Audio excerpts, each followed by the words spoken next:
It's time for the Moto2 Grand Prix of Aragon, and this is going to be absolutely chaotic. Moto3 just had a race where it was side by side at the line. What are we going to see for this one? Let's turn our attention down to the commentary team. 40, they've got a lot of work to do and having to develop the bike as well. It's going to be a race of attrition, perhaps, with the situation with the tyres here, the track temperature of 43 degrees. But we had the most sensational opening race in Moto3. And the scene is set for Moto2 to be a big showstopper as well. Let's head over to commentary then. Your man in pole position, don't forget Diogo Moreira. Michael Laverty is alongside Gavin Emmett. Can't wait for this one, chaps. It is an intriguing Moto2 race we've got ahead of us. You've got three riders on the front row, including this man, Diogo Moreira, who love it sideways. They're going to have to look after their tyres. And Manuel Gonzalez, championship leaders, coming from the 6th row. It's all to play for.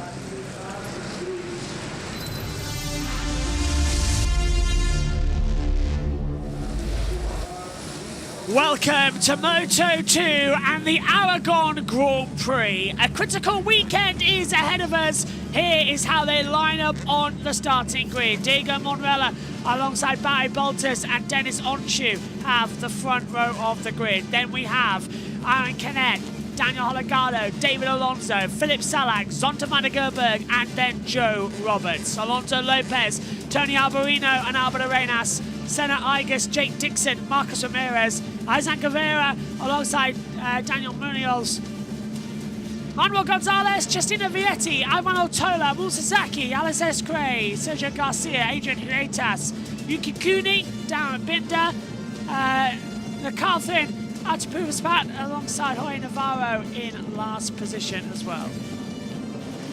Warm-up laps underway, and this is going to be an interesting one. Hello everybody, welcome to the commentary box. We're all set then for Moto2. And I'm having to sit down for this one because actually this one's been done on the map book. And it's not a green screen. Look, I'll prove it to you. Look, there you go, look. This time the map book is actually being used as the streaming PC while the streaming PC does the touring cars. I'm going to be here for half of the race and then we'll hand down to TNT Sports to cover the end of it because I have to go over and take the coverage of Thruxton. So, thumbs up, thumbs down. At least I get to do a Moto2 race. I haven't been here since round 3. I haven't since America. I didn't do Qatar, didn't do Spain, didn't do France, didn't do Silverstone. So I've missed 4 races. At least now I don't miss one. But let's check in with our commentary team and see what things are like. You're wanting to manage tyre consumption. It's not easy to make passes. You've got to use tyre. You've got to squirt it off the turn to get the run. And it's going to be hard for Manuel to do both, to get through the field and conserve a little bit of rubber for the battle over the last few laps. But on current form, you've got to say Manuel's the man who could do it. And there are some fast riders ahead of him. That's the thing. Your Jake Dixons, your Alonso Lopez, and Tony Avelinos. You know, as you go through, there are some fast riders, and you get offline here, and you usually have to, if you're going to try and overtake, that's going to compromise you as well. Yeah, you get off line and it's easy to lock the front, to have a crash. It also wears the tyres a little bit more because the asphalt itself is a little dirtier, so it's not going to be easy. And let's not forget the clash he had with Barry Baltus in Silverstone. When you're in the middle of the pack, these things happen. Yeah, he's comfortable when he's out front. Manuel Gonzalez likes to run his own pace. He's not going to be able to do that today, so he's got to fight, got to scrap, and yeah, that's it's a different way. Passing the likes of a Barry Baltus didn't prove easy for him at Silverstone and ended up being his demise. Everyone's going for the same rear tyre development, soft rear, but there are a mix in the front tyres, which could be interesting, because that also will be affected. Yeah, down towards the first corner. I keep going to press button 2, forgetting, because I'm not used to being in this commentary box on a different commentary setup, so I keep going to press number 2, but that is a different one, so I'm just going to put the knob lock on to stop me pressing it accidentally. If anyone's watching the touring cars, I apologise for what you could see, but hey, it's that type of situation. Here we go then, all set for the Moto2 Grand Prix of Aragon. Red lights will come up, the revs will be rising. Let's hope for a good start. Eyes to the lights. 5 on, Throttle back, we're racing. Poor start from Diego Monrella. Picks it up though, because it was equally bad coming from Aaron Canet. Dennis Onchu will come into second position, in towards turn number 1. They all get through cleanly. I'm looking for Jake Dixon, the championship leader. Where's he down on the road? He's down still in 15th place. It's a terrible start from him though, as they come up into the first time. Monrella leading the way. Onchu trying to come back into second position as well, as Gonzalez drops down the timing order as well, as they all try and fumble into turn 4 and 5 together. So far, so good, but 9 times out of 10, you know how much of a situation it can be as Monrella tries to cut back round the outside. Still calming down. Onchu keeping positions as well. Who's your biggest winner? Salak up there as Onchu dives through on the inside. Onchu's going for the lead. 3-1 doesn't go. Onchu leads. Baltus to second. Diego Monrella taking third position then as they continue on. Now the exit, diving through on the inside. Oh, that's unbelievable for Philip Salak, but takes Aaron Canet away. Canet runs, both run very wide actually at the back stretch, still trying to find positions together as they come down into the braking zone. Alonso going on the inside line, contact! Big accident! And that is ridiculous news, because out of the race has gone David Alonso and Daniel Hologado. The two Aspar teammates come together with Alonso dropping the front and losing it. Out goes Hologado, out goes Alonso. Huge at the standings of this race. Canet leads the championship as it stands. Dixon down to 5th place in the standings on 84 points. Canet 121, Gonzalez 112 as things stand. Well, what a dramatic start for that to come into it. Let's check in with TNT as the opening lap completes. No sign of a red flag though. Breathing room for Onchu, Baltus and Moreira at this stage. Across the line, Manuel Gonzalez crosses in 15th place, just trying to pick him out in the group as Philip Salak has been aggressive. Let's have a take a look at it again. Here we go, this was the move. Look at Holgado at the back on the 27. He's going too tight, he and knows, bang, and he's trying to squeeze it to fit. I think he thought if I pick it up, I am going to clear out even more people. Yeah, exactly. Wow. It was one where the only safe option was to completely let off the brakes and go straight on through, but then you've got 3 or 4 riders in front. There was Canet, and it was a tricky one for Danny Holgado.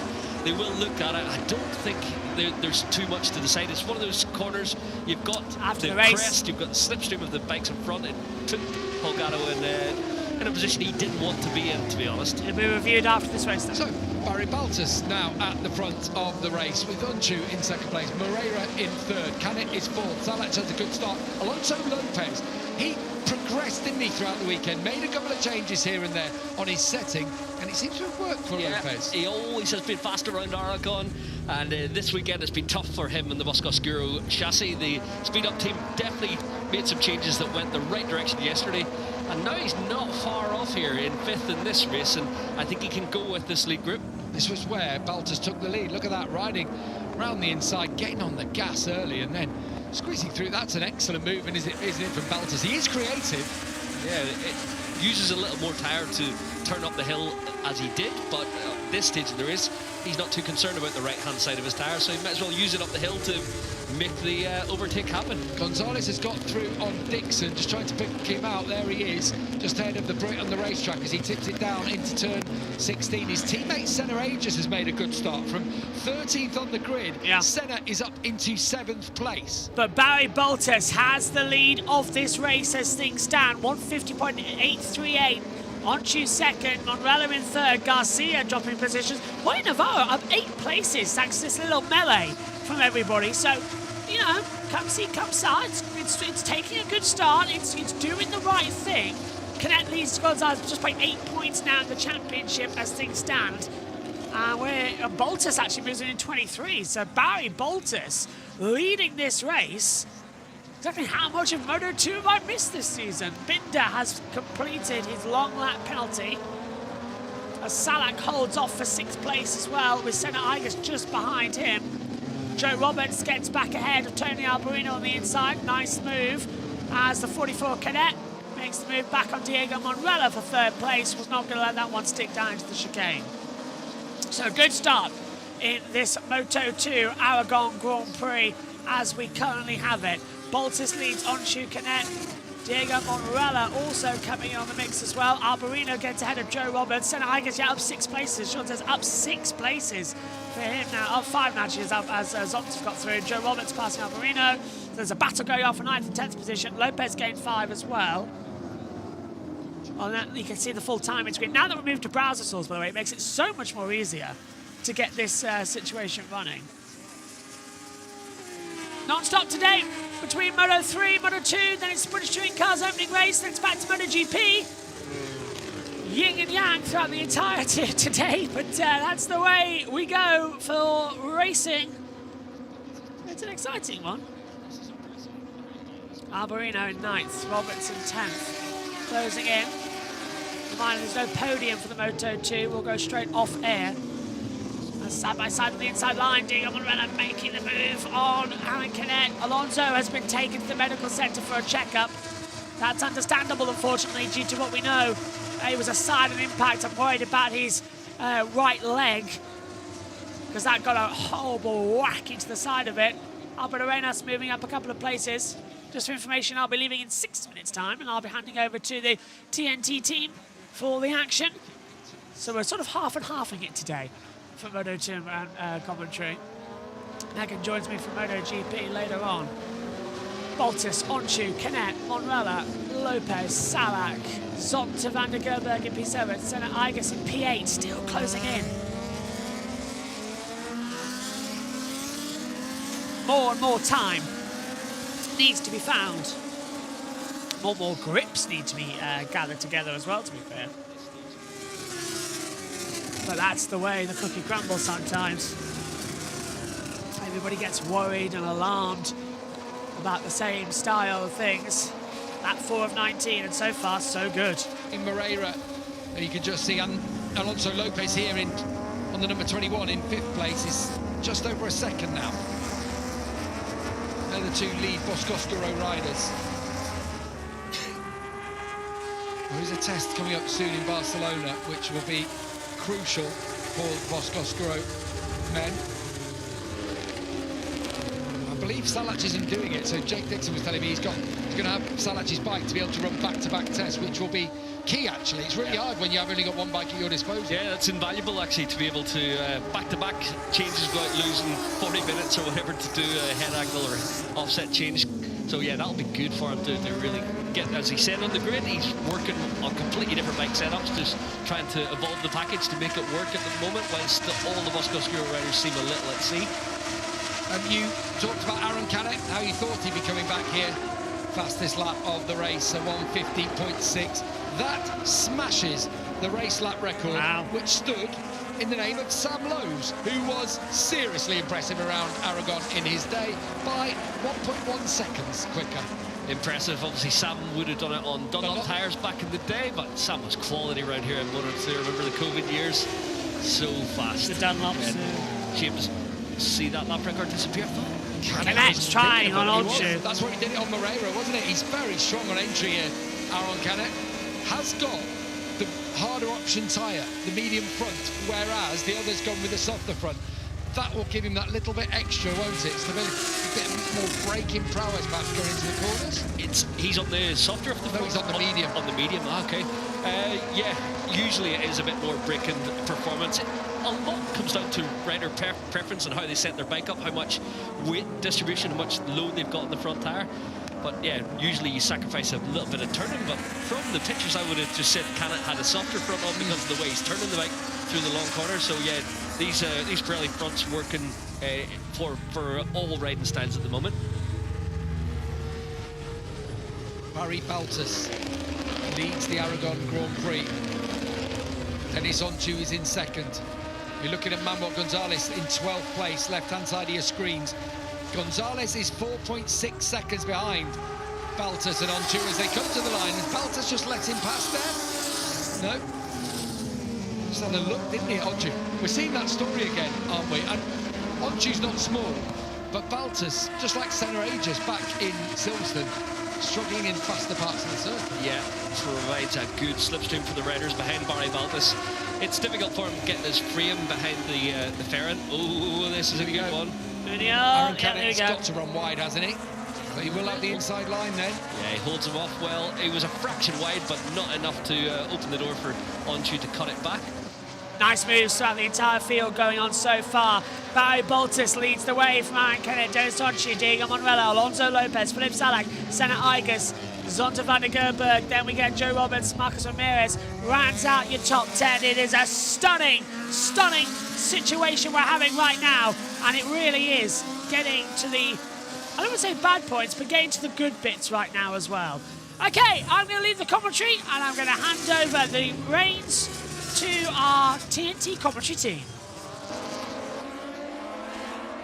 Barry Baltus has made such a step up this year. I've got to say, full credit to Roberto Locatelli and the Fandig Racing team. He's a different rider. He's a man who can challenge for podiums at any given racetrack this season. It's great to see. Yeah, and actually, one thing we always said about Barry is he burns up tyres. Actually, in recent times, he's proved this year with back-to-back podiums in Jerez and Le Mans, he can manage things too.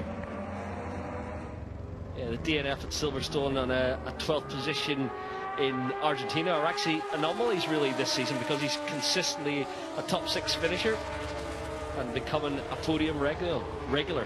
Career transformed, isn't it?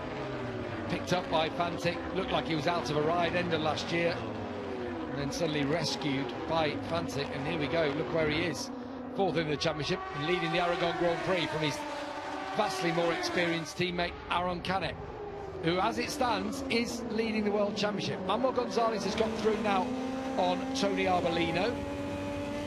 Set his best lap of the race so far. Manu Gonzalez with a 51.1. Aaron Canet was 51.0.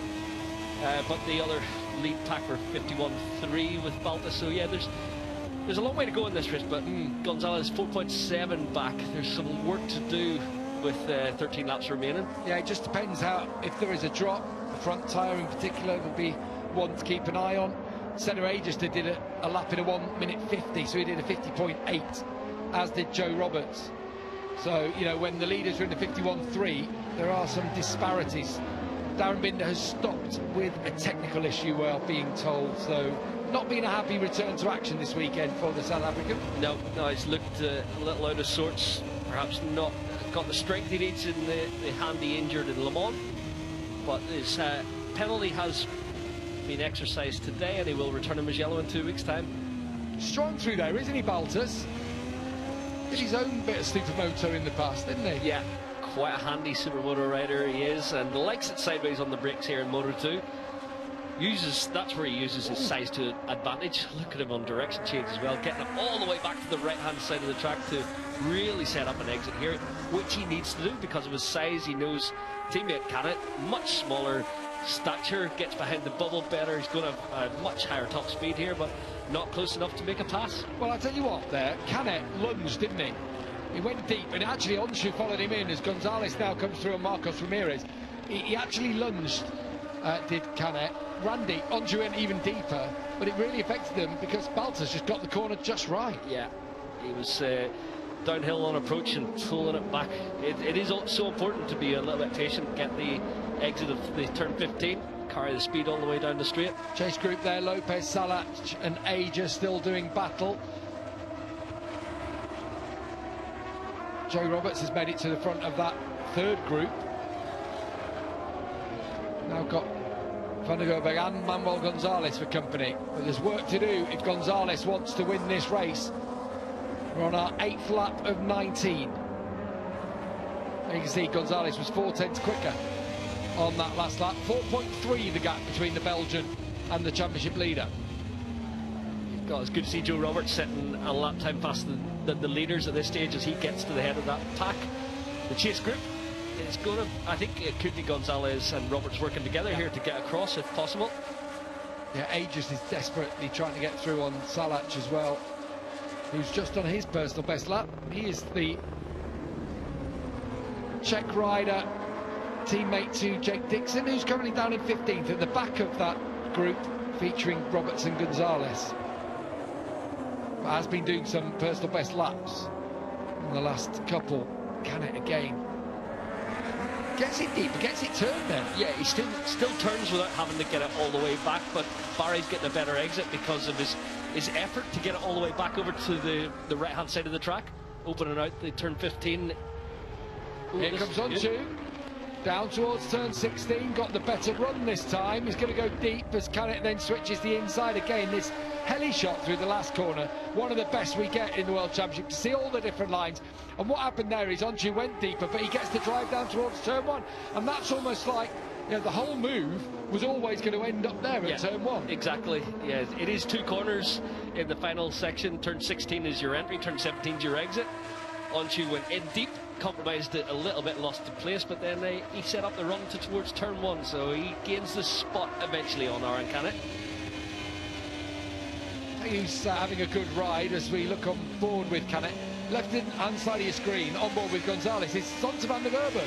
Right there, he's having a good one, isn't he, there in 9th place? So the Northern Europeans, Baltas leading, Van der Gerber in 9th place. Yeah, good to see Zonta. He's been quiet off late in terms of his front-running pace, but this is definitely a shot in the arm for him ahead of the Dutch GT, and what, we 3 weeks away from it. But it shows you, doesn't it, though, what happens if you qualify better in Moto2, and it shows you with Gonzalez right there just how hard it is to do battle. Yeah, Gonzalez finding it tough to get through on Zonta. As we speak, he makes it happen through the Marc Marquez curve. Just turn tighter and underneath. That will use that little bit more rubber, won't it, going through there? But he needed to get it done because he was finding it tough going. Yeah, the thing is to make that pass, he's had to really be aggressive with the bike to get it to turn tighter, use the throttle to drive, and that always uses rubber. And it opened the door then to Roberts in front, didn't it? And Roberts then has escaped. Roberts is really pushing on the pace here. It is really encouraging to see, but Gonzalez is now 1.3 behind him. Yeah, Roberts is trying hard. Salech is fast last time around. These 3 in front. There is a chance these 3, then the lone Roberts, and now it looks like a chase pack with Zonta van der Gerber. Can he hang on to Gonzalez? Work to do for Gonzalez, but he's got it down to 4 seconds. Yeah, he is quicker than the leaders, but how much management is going on from Baltas? He loves that sweep across, doesn't he? Closes, really finishes off the corner. Now Canet's a little bit wide there down into turn 1. Yeah, the way Barry Baltas, he drifts out and then comes from the opposite side of the track, it's a good defence strategy as well, but it's how he likes to ride, almost Scandi flicking it from left to right. So Canet drops to 4th now. Just dropped back, trying to get it turned down for turn 1. On the number 44. We haven't spoken much about the Brazilian, have we, Diogo Moreira? Let's not forget he was on pole. Let's not forget that he was on the podium as well at Silverstone. There's Alonso Lopez bridging that gap. That's down from 1.5 seconds to 1 second now, with Canet having dropped. And this race is starting to form. Joe Roberts is on the back of Senna Aegis. Joe is motoring. Manuel Gonzalez isn't out of it yet. Game on here. Still Baltas leads them. We are at the half race distance, 9.5 laps down, 9.5 to go. This looks like another good lap from Joe Roberts, getting across to Aegis. It's certainly going to bunch up at the head of the field here, especially with the pace that Baltas is run. It's not allowed any back and forth really with Onchu, so they're still in those low 51s at the moment. A reminder that the front 3 in this race have never won a Moto2 Grand Prix, just like we had in Moto3 earlier today. Similar story. Quite sure whether that'll be the case in MotoGP at the end of the day, with Marc Marquez going from pole position there, looking to make it a 7th win here in Aragon after his sprint victory yesterday. But we shall see. That's coming up. Now we've got 9 laps remaining in the Moto2 Grand Prix, and a slight gap between Denis Onchu in 2nd and Diogo Moreira in 3rd. Barry Baltas, the Belgian, still leads. Yeah, this is an impressive pace the Belgians imposing at the front. 51.2 again last time around, and you look down, even the chase riders, you've got fastest man on track is Manu Gonzalez, 50.9, but that's trying to make up a gap and having riders in front to slipstream, whereas at the moment Baltas is just lapping comfortably. He looks good, doesn't he? Alonso Lopez, though, also coming through. He's closed that gap, which stood at 1.5 seconds. There he is on the number 21. Was at 1.5, now at 0.9 between himself and Canet. Gap between he and Baltas 2.2, so maybe that's not quite been the same. What's the gap? Manuel Gonzalez to Baltas, still at 4.1 seconds, running out of time if he wants to get on the box here, Michael. Yeah, he's not managed to get it under the 4-second range yet. That was the response from Baltas, the ability that he has at the moment to maintain such a good pace. Interesting to see when the drop-off is for these tyres. If there is a drop-off, you expect there would be, wouldn't you, on a low-grip Aragon? Yeah, usually front can be a problem as well. Obviously, we've got the two different options on the track today, with everyone choosing the development SC0 soft rear. And you always get a drop. You lose rubber, performance drops a little bit. It is one of those, part and parcel, especially around Aragon. Great shot of this long downhill straight down towards turn 16. Still Lopez and Salach sitting 5th and 6th, as they had for much of this race, and now Salach turns underneath Lopez. Thank you very much for that. Right on cue. Salach comes through. It's a good performance from Philip Salach. Solid race throughout. And that means that Senna Aegis now has Lopez to contend with. How's Lopez front end feeling? Has been a problem for Alonso Lopez this year in the latter laps when the tyres drop off. I thought Aegis was about to have a go.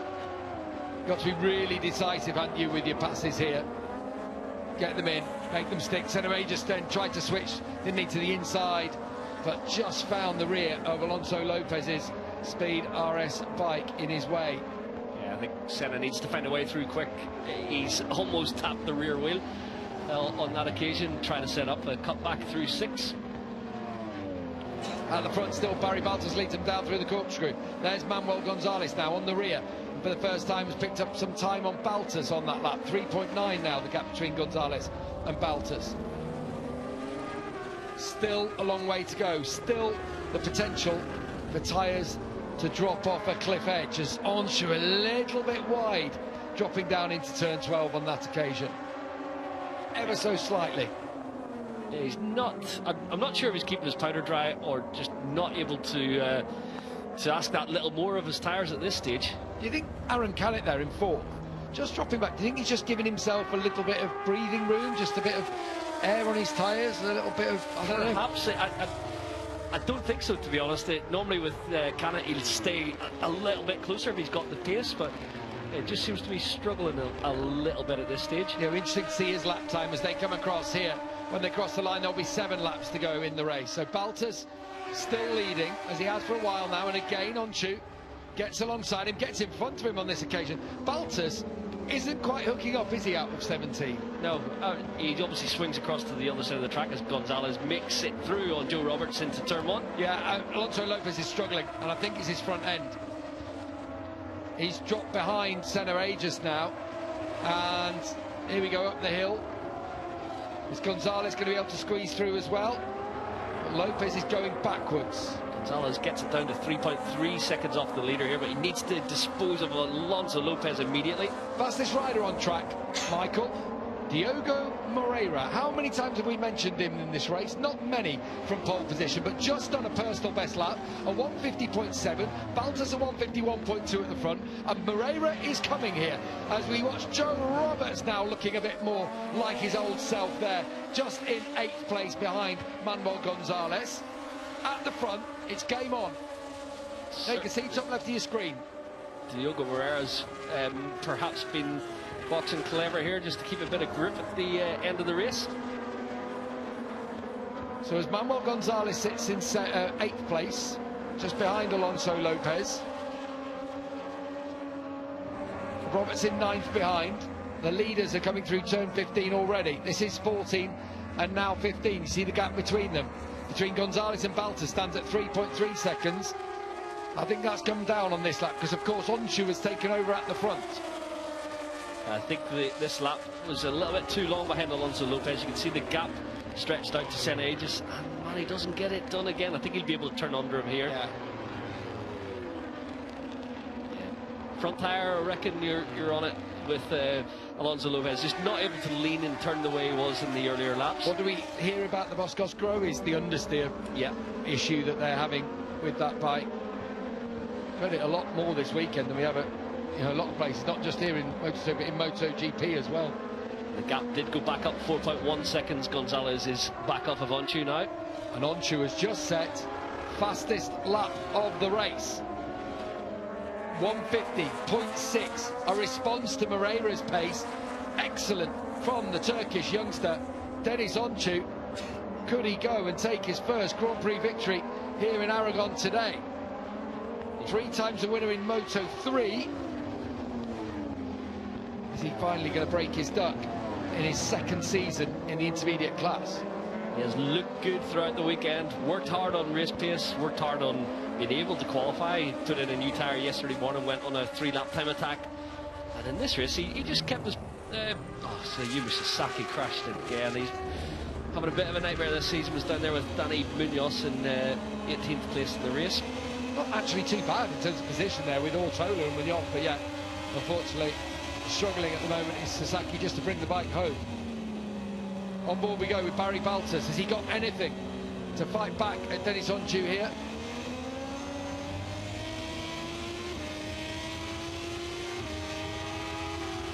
Joe Roberts has got through on Alonso Lopez. As we head down the straight, you always think Baltus is going to lose out on the straight, and the gap certainly widened to Onchu there. It did. Dennis got off turn 15 good. He's rode this wide line all weekend, pulling it back to the lane apex, keeping on the side of the tyre all the way up to the curbs. He makes it work though. He really does pull out a huge lead, and again, most of that lap is coming in that last corner. I'm pretty sure of it from Deniz Oncu. Another new lap record, although Baltus set his personal best only a 10th slower than Onchu on the last lap, so he's not giving up on this one just yet. You feel like they have all kept something in check, haven't they? They've had something in their back pocket, knowing, and that's great wherewithal, isn't it, from young riders? Yeah, and we wondered, had Canet been doing the same? I just don't think he's got it today. His gap is stretched to a second off the rear wheel of Diogo Moreira on that previous lap. 3 21-year-olds at the front of this Moto2 race. Still Moreira sits there in 3rd. There is the more experienced Aaron Canet in 4th place. If it stays like this, he will still just be championship leader, but Gonzalez is approaching. He's trying to close in on Salac. As it stands, actually, he lost ground to Salac on the previous lap. Senna Aegis is past Salac and in 5th place now. So good, big moment there for Marcos Ramirez.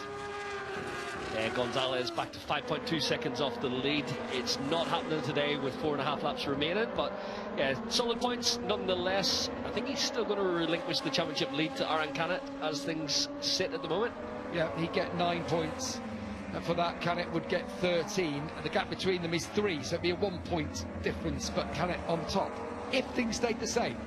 It's not guaranteed to here, because Aaron Canet could come under pressure soon from Aegis, who was quicker than him on that last lap and is closing a 10th or so in every sector.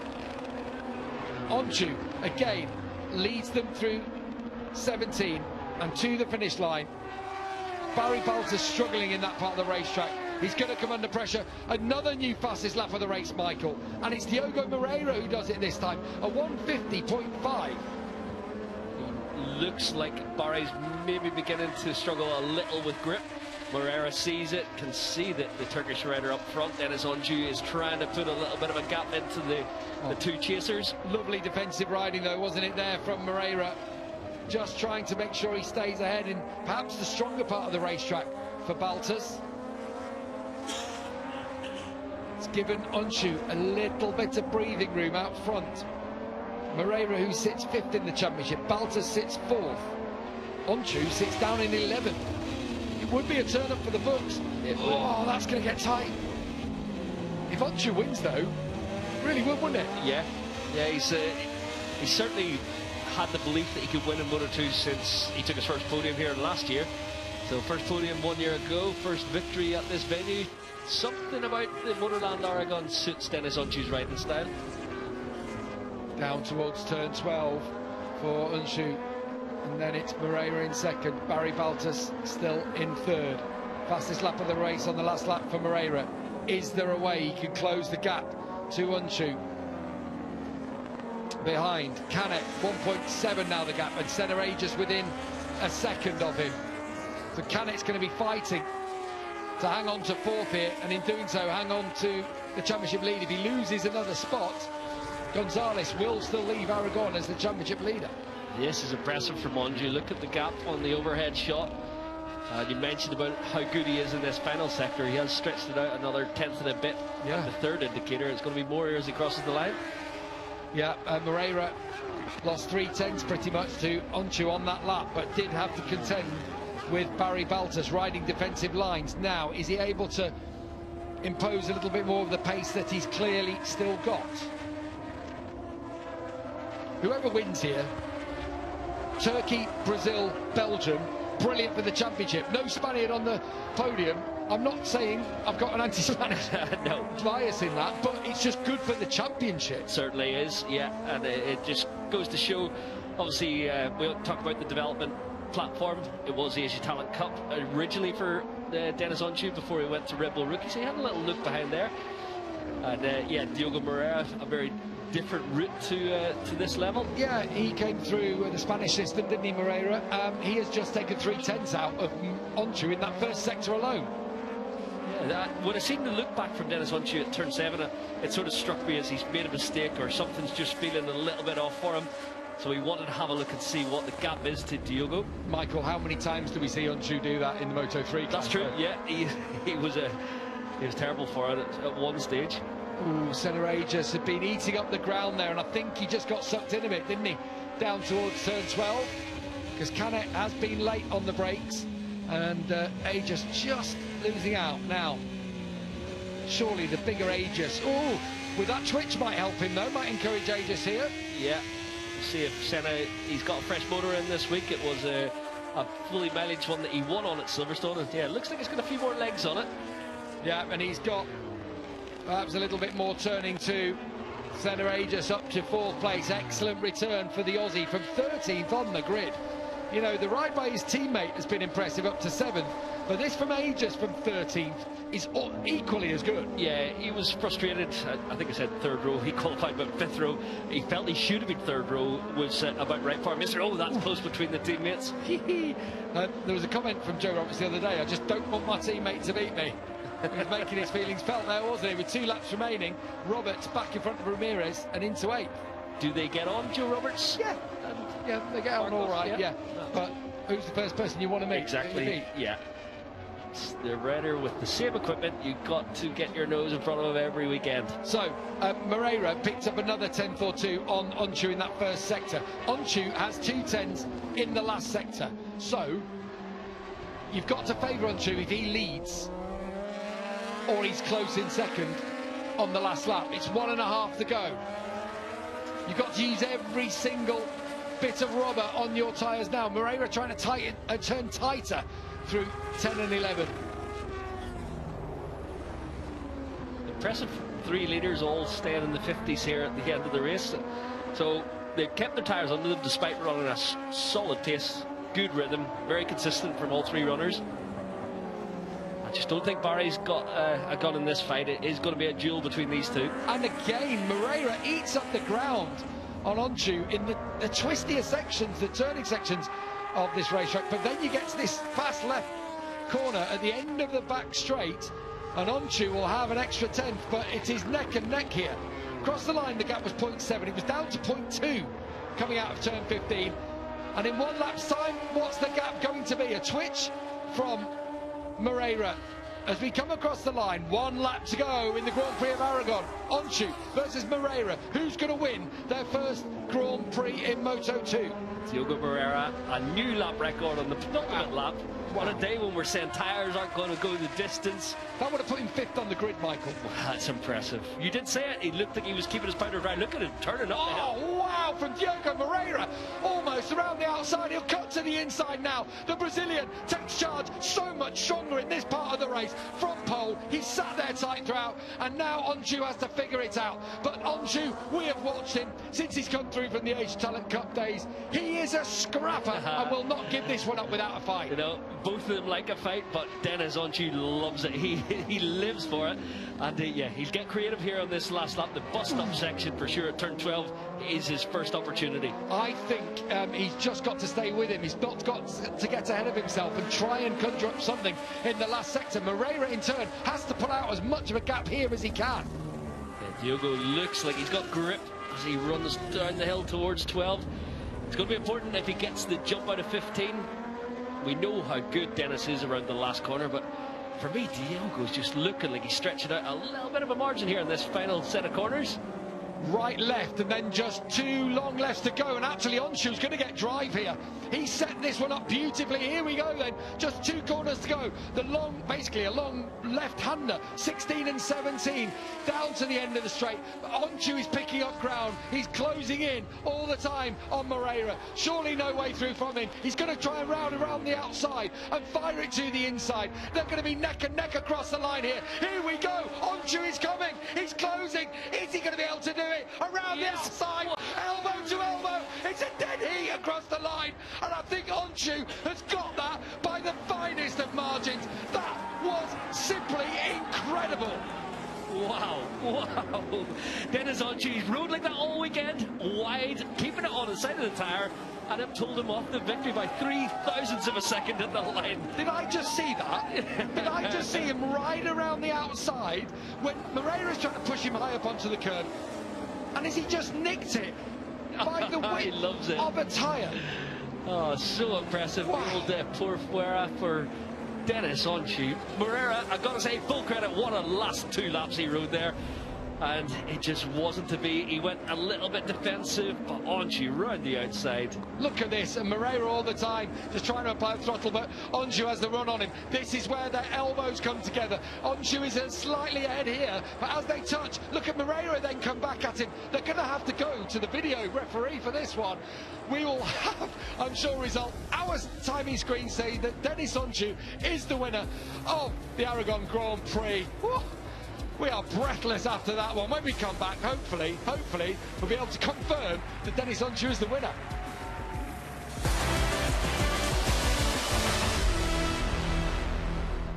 Entire cover.